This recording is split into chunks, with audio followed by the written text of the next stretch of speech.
Protein urea मतलब protein को urine में एक्सक्रीट होना। कौन सा ऐसा कारण है जिससे कि यूरिन में प्रोटीन ह्यूज अमाउंट में एक्सक्रीट होगा? जबकि प्रोटीन एक बायोमोलिक्यूल है, एसेंशियल बायोमोलिक्यूल है, तो जब भी आप प्रोटीन कंज्यूम करोगे तो ट्रेस अमाउंट में तो निकल सकता है, जो भी हम कंज्यूम करेंगे निकलेगा यूरिन में। क्वेश्चन नंबर 9 है cause of the massive protein urea. Massive का मतलब बहुत ह्यूज अमाउंट में, प्रोटीन यूरिया मतलब प्रोटीन को यूरिन में एक्सक्रीट होना। कौन सा ऐसा कारण है जिससे कि यूरिन में प्रोटीन ह्यूज अमाउंट में एक्सक्रीट होगा? बहुत अच्छा क्वेश्चन पूछा, प्रैक्टिकल एस्पेक्ट से क्वेश्चन पूछा है, लॉजिकल एस्पेक्ट से क्वेश्चन पूछा है। पहले आंसर करने से पहले हर बार क्वेश्चन समझो, जब क्वेश्चन समझ जाओगे तो आंसर करेक्ट होगा। इसमें 2-3 वर्ड लिखा, पहला लिखा मैसिव देख रहे हो 12 बज गया, 12:15 होने वाला है, मतलब ग्रुप 5 के 10 क्वेश्चन एक्सप्लेन, वो भी मैं ना कई क्वेश्चन को काट रहा हूँ, मतलब अपने बिहाफ से उसको शॉर्ट करके एक्सप्लेन कर रहा हूँ। ग्रुप 5 के ऐसे क्वेश्चन पूछे हैं कि 10 क्वेश्चन एक्सप्लेन करने के 3 घंटा, 2.5 से 3 घंटा मिनिमम मान के चलो लगेगा। तो इस बात से पता चलता है कि कितना अच्छा लेवल है इनका क्वेश्चन पूछने का। अब इन्होंने बनाया है अच्छा लेवल, पहले ऐसा कोई लेवल नहीं था, पहले के भी क्वेश्चन हमने देखे हैं। हाँ, अब मैं क्यों भी ऐसा खुश भी क्यों होता हूँ, क्योंकि ये सब हम पढ़ाते हैं ना लेक्चर में, तो पढ़ाया वो पूछते हैं तो फिर मन खुश होगा ना। मैसिव का मतलब क्या होता है सर? Huge amount. क्या सर? Huge amount. और प्रोटीन यूरिया का मतलब क्या है? प्रोटीन यूरिया का मतलब क्या है? ये 2 वर्ड है, प्रोटीन जो कि बायोमोलिक्यूल है, बायो मोलिक्यूल है, और प्रोटीन यूरिया का मतलब क्या है? यूरिन में एक्सक्रीट होना। जब प्रोटीन आपके यूरिन में एक्सक्रीट होने लगे, इस कंडीशन को हम बोलते हैं प्रोटीन यूरिया। और मैसिव प्रोटीन यूरिया मतलब ह्यूज अमाउंट में प्रोटीन एक्सक्रीट हो रहा है आपकी बॉडी यूरिन में। जबकि प्रोटीन एक बायोमोलिक्यूल है, एसेंशियल बायोमोलिक्यूल है, तो जब भी आप प्रोटीन कंज्यूम करोगे तो ट्रेस अमाउंट में तो निकल सकता है, जो भी हम कंज्यूम करेंगे निकलेगा यूरिन में, वो डिटेक्टेबल नहीं होता है और उसका कोई सिग्निफिकेंस भी नहीं है। मैसिव अमाउंट या ह्यूज अमाउंट में प्रोटीन नहीं निकलना चाहिए। यदि निकल रहा है तो इसके क्या कारण हो सकते हैं या किस कारण में निकल सकता है? ऑप्शन को जरा जज करते हैं। ऑप्शन नंबर ए है acute renal failure. Option number A क्या लिखा है sir? Acute renal failure. Sir acute मतलब इमीडिएटली, रिसेंटली हुआ। रेनल फेलियर का मतलब है किडनी फेल हो गया। क्या हो गया सर? किडनी। देखो लॉजिक से समझो, फेल हो गया। मैं ये नहीं कह रहा हूं कि बहुत आपको मेडिकल नॉलेज होगा तब जाके क्लिनिकल सिग्निफिकेंस वाले क्वेश्चंस कुछ आते हैं, उनको आपको लॉजिक से जब आप थ्योरी पढ़े होंगे तो सॉल्व कर पाएंगे। इसके लिए बहुत मेडिकल नॉलेज की रिक्वायरमेंट नहीं, बस लॉजिक की रिक्वायरमेंट है। एक्यूट रेनल फेलियर मतलब किडनी फेल हो गया। किडनी फेल हो गया मतलब वो अपना काम करने के से वंचित हो गया। हम किसी को काम देते हैं और वो काम नहीं कंप्लीट किया, उसको हम क्या कहते हैं? काम करने में फेल हो गया, यही हम कहते हैं। आप एग्जाम में फेल हो गए, इसका मतलब क्या है कि आप एग्जाम की तैयारी सही से नहीं की। किडनी का काम क्या होता है सर? फिल्टर करना। ऐसे तो 4 काम है, फिल्ट्रेशन है, रीएब्जॉर्प्शन है, सेक्रेशन है, यूरिन फॉर्मेशन है, लेकिन सबसे मुख्य रूप से हम क्या कहें सर? फिल्ट्रेशन। क्या काम करता है सर? वेस्ट मटेरियल को फिल्टर करता है।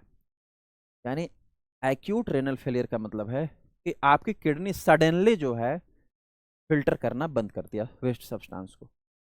जब वेस्ट सब्सटेंस को फिल्टर करना बंद कर दिया तो प्रोटीन को भी फिल्टर नहीं करेगा, और जो सब्सटेंस फिल्टर नहीं किया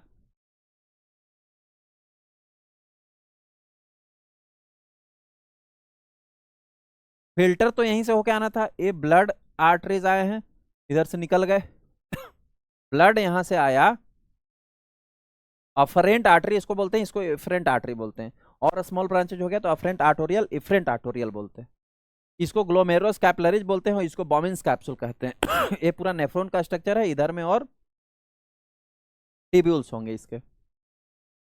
तो सबसे पहले ब्लड हमारे ग्लोमेरुलस में आया और यहाँ फिल्टर होता है।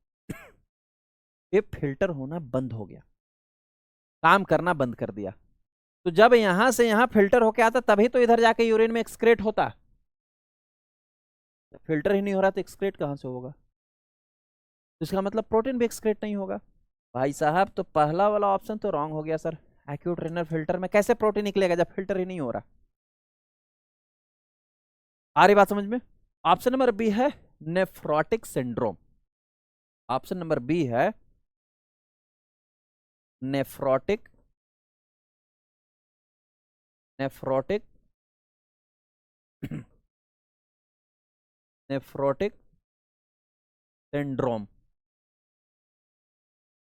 सर नेफ्रोटिक सिंड्रोम का मतलब है कि जब आपके ग्लोमेरुलर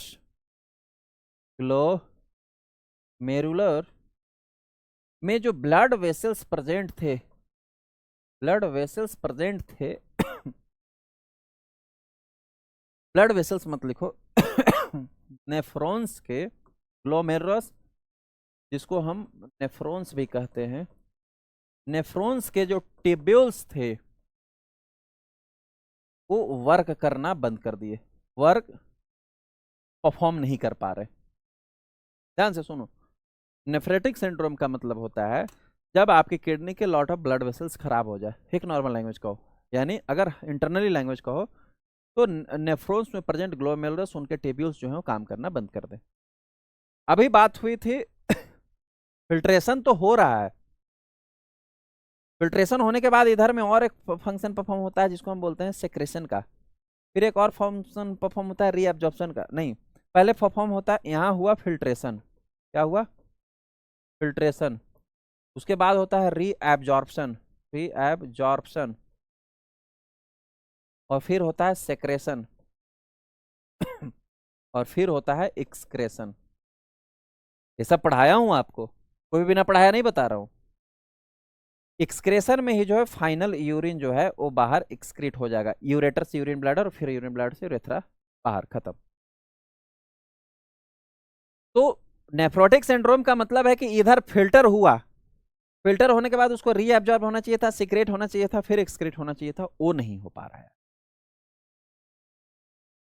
यानी कि फिल्टर होकर के यहां से प्रोटीन भी बाहर आया हुआ होगा, क्योंकि फिल्ट्रेशन के ड्यूरिंग ना कई सारे इसेंशियल प्रोडक्ट, इसेंशियल मॉलिक्यूल्स भी बाहर हो जाते हैं। तो अगर ये फिल्ट्रेशन के बाद रीअब्जॉर्प्शन सेक्रेशन सही से नहीं हुआ तो प्रोटीन भी बाहर निकल जाएगा। यानी कि नेफ्रोटिक सिंड्रोम में प्रोटीन ह्यूज अमाउंट में बाहर आपको निकलेगा प्रोटीन जो है यूरिन के थ्रू एक्सक्रीट होगा। नेक्स्ट वन आता है नेफ्राइटिक सिंड्रोम।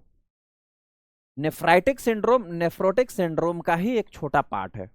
नेफ्राइटिक सिंड्रोम का मतलब है कि जब आपके नेफ्रॉन्स में इन्फ्लेमेशन हो गया, हो सकता है कि इन्फेक्शन के कारण हो गया, हो सकता है कि कोई स्टोन बन गया, नेफ्रोटिक सिंड्रोम में भी हो सकता है, मैंने बोला ना उसी का एक छोटा पार्ट है। नेफ्राइटिक सिंड्रोम में भी इन्फ्लामेशन के कारण जो है प्रोटीन सब्सटेंस मेनली जो है मैं बोल रहा हूं, मेनली जो है ब्लड, क्या सर, हेमाच्यूरिया जिसको हम बोलते हैं ना, हेमाच्यूरिया जिसको हम बोलते हैं, कि ब्लड जो है, रेड ब्लड सेल्स जो है वो आपको निकल रहे हैं इन्फ्लामेशन होने का, नेफ्रॉन्स में इन्फ्लामेशन होने के कारण यूरिन में ब्लड सेल्स निकल रहे हैं, वो क्या नेफ्राइटिक सिंड्रोम। लेकिन ये भी किसका पार्ट है? नेफ्रोटिक का ही पार्ट है। नेफ्राइटिक में भी प्रोटीन निकल सकता है, बट इसमें केवल इन्फ्लामेशन हुआ है तो मोस्ट ऑफ लग रहा है चांसेस कि इन्फ्लामेशन हुआ, इन्फेक्शन होगा तो ब्लड वेसल्स में कुछ रप्चरेशन होगा तो ब्लड सेल्स ज़्यादा बाहर निकल सकते हैं। लेकिन अगर ये भी बहुत ज़्यादा दिन रहा फिर वो नेफ्रोटिक सिंड्रोम हो जाएगा। और थर्ड वन आता है adult polycystic kidney. Adult polycystic kidney जो है ये जेनेटिक डिसऑर्डर होता है। क्या होता है? जेनेटिक डिसऑर्डर होता है। और ये जेनेटिक डिसऑर्डर में ना क्या लिखा हो? पॉलीसिस्टिक, मतलब कि पॉली मतलब मल्टीपल, मल्टीपल जो है किडनी के अंदर सिस्ट बन जाते हैं, ऐसे ऐसे छोटे छोटे सिस्ट। कैसे सिस्ट बन जाते हैं? फ्लूइड फील्ड, क्या? फ्लूइड फील्ड, उनके अंदर जो है फ्लूइड भरा हुआ रहता है इस प्रकार से, और वो फ्लूइड भरा हुआ सिस्ट किडनी के अंदर बन जाते हैं जीन्स के म्यूटेशन के कारण। वो जेनेटिक डिसऑर्डर है, उसी को हम बोलते हैं एडल्ट पॉलीसिस्टिक किडनी। तो सिस्ट बना है, उसमें प्रोटीन निकलने का रीजन नहीं होता है, ठीक है। नेफ्राइटिक में स्लाइटली अमाउंट में प्रोटीन जा सकता है, अगर क्रॉनिक हो गया तो शुरू में इनिशियल में आपको ब्लड जाएगा, हीमोग्लोबिन जाएगा, हेमाचूरिया होगा। सबसे ज्यादा जो परफेक्ट रीजन है वो नेफ्रोटिक सिंड्रोम है, जिसमें कि फिल्ट्रेशन हुआ, रीअब्जॉर्प्शन सेक्रेशन नहीं हुआ, एक्सक्रेशन धड़ल्ले से हो रहा है। तो इस क्वेश्चन का करेक्ट आंसर है ऑप्शन नंबर बी।